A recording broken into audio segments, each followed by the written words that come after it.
Hello ಎಲ್ಲರಿಗೂ ಶಿಲ್ಪಾಸ್ ಕಿಚನ್ಗೆ ಸ್ವಾಗತ. ಇವತ್ತು ನಾನು ಸ್ಪೆಷಲ್ ಆಗಿ ಸಜ್ಜಕವನ್ನು ಮಾಡುತ್ತಿದ್ದೇನೆ. ಸಜ್ಜಕ ಮಾಡೋದಕ್ಕೆ ಮೊದಲಿಗೆ ನಾನು ನೋಡಿ 1 ಗ್ಲಾಸು ನೀರನ್ನು ಹಾಕ್ತಾ ಇದ್ದೀನಿ. 1 ಗ್ಲಾಸು ನೀರು ಹಾಕಿ ಮತ್ತೆ ಅರ್ಧ ಗ್ಲಾಸು ನೀರನ್ನು ಹಾಕ್ತಾ ಇದ್ದೀನಿ. 1.5 ಗ್ಲಾಸು ನೀರು ಹಾಕೋಬೇಕು ಟೋಟಲ್ ಆಗಿ. ಈ ಸಜ್ಜಕ ತುಂಬ ಚೆನ್ನಾಗಿರುತ್ತೆ. ನೀವು ಒಂದ್ಸಲ ಮಾಡಿ ತಿನ್ನಿ, ಮತ್ತೆ ಮತ್ತೆ ಮಾಡಬೇಕು ಅಂತ ಅನಿಸುತ್ತೆ. ನೋಡಿ ಇವಾಗ ನೀರು ಚೆನ್ನಾಗಿ ಕಾಯ್ತಾ ಇದೆ. 1 ಗ್ಲಾಸು ಬೆಲ್ಲವನ್ನು ತೊಗೊಂಡಿದ್ದೀನಿ. ನೀವು ಎದರಲ್ಲಾದರೂ ಮೆಜರ್ಮೆಂಟ್ ಮಾಡ್ಕೊಳ್ಬೋದು, ಅಳತೆ ತೊಗೊಳ್ಬೋದು. ನೀವು ಬೌಲಲ್ಲಾದರೂ ತೊಗೊಳ್ಳಿ. ಬೆಲ್ಲವನ್ನು ಹಾಕಿ ಚೆನ್ನಾಗಿ ಮಿಕ್ಸ್ ಮಾಡ್ಕೊಳ್ಬೇಕು. ನೋಡಿ ನಾನು ಇವಾಗ ಮಿಕ್ಸ್ ಮಾಡ್ತಾ ಇದ್ದೀನಿ. ಸಜ್ಜಕ ತುಂಬ ಚೆನ್ನಾಗಿರುತ್ತೆ. ನೀವು ಒಂದ್ಸಲ ಮಾಡಿ ತಿನ್ನಿ.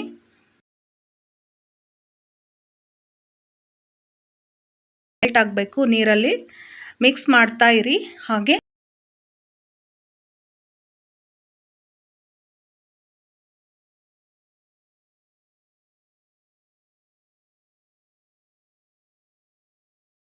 ನೋಡಿ ಇವಾಗ ನಾನು ಸೋಸ್ತಾ ಇದ್ದೀನಿ. ಬೆಲ್ಲದಲ್ಲಿ ಏನಾದರೂ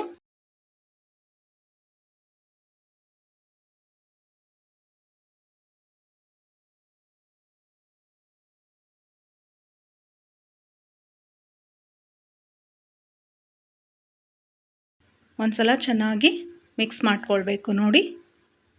ನಂತರ ಇದರಲ್ಲಿ ಕೊಬ್ಬರಿ ತುರಿಯನ್ನು ಹಾಕ್ಕೊಳ್ಬೇಕು. ನೋಡಿ ನಾನು 1 ಸ್ಪೂನು ಕೊಬ್ಬರಿ ತುರಿ ಮತ್ತು 1-2 ಏಲಕ್ಕಿ ಸಣ್ಣಾಗಿ ಜಜ್ಜಿಬಿಟ್ಟು ಹಾಕಿದ್ದೀನಿ ಅದರಲ್ಲಿ. ಇವಾಗ 1 ಸ್ಪೂನು ಕೊಬ್ಬರಿ ತುರಿ ಮತ್ತು 1-2 ಏಲಕ್ಕಿಯನ್ನು ಚೆನ್ನಾಗಿ ಜಜ್ಜಿ ಹಾಕಿದ್ದೀನಿ. ಇವಾಗ ಚೆನ್ನಾಗಿ ಮಿಕ್ಸ್ ಮಾಡ್ಕೊಳ್ಳಿ. ಸಜ್ಜಕ ಮಾಡೋದು ತುಂಬಾ ಈಸಿ. ಈ ಥರ ಸ್ವೀಟ್ ಮನೆಯಲ್ಲಿ ಮಾಡಿಕೊಂಡು ತಿನ್ನಿ. ಯಾವಾಗಾದರೂ ಮತ್ತೆ ತಿನ್ನಬೇಕು ಅಂತ ಅನಿಸುತ್ತೆ. ನೋಡಿ 1 ಗ್ಲಾಸು ಸಣ್ಣ ಗ್ಲಾಸ್ ತೊಗೊಂಡಿದ್ದೆ, ಅದರ ಪ್ರಮಾಣ ಬೆಲ್ಲ ತೊಗೊಂಡಿದ್ದೀನಿ.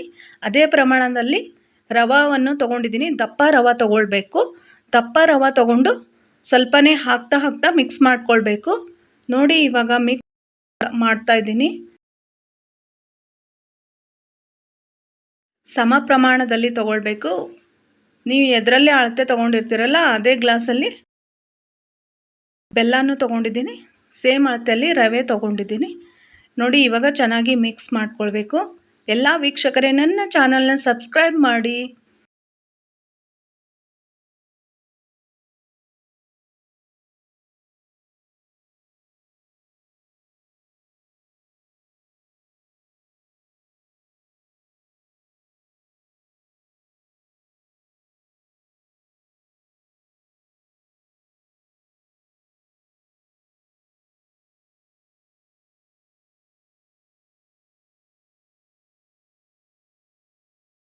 ಒಂದ್ಸಲ ಚೆನ್ನಾಗಿ ಕಲಿಸ್ಬಿಡಿ.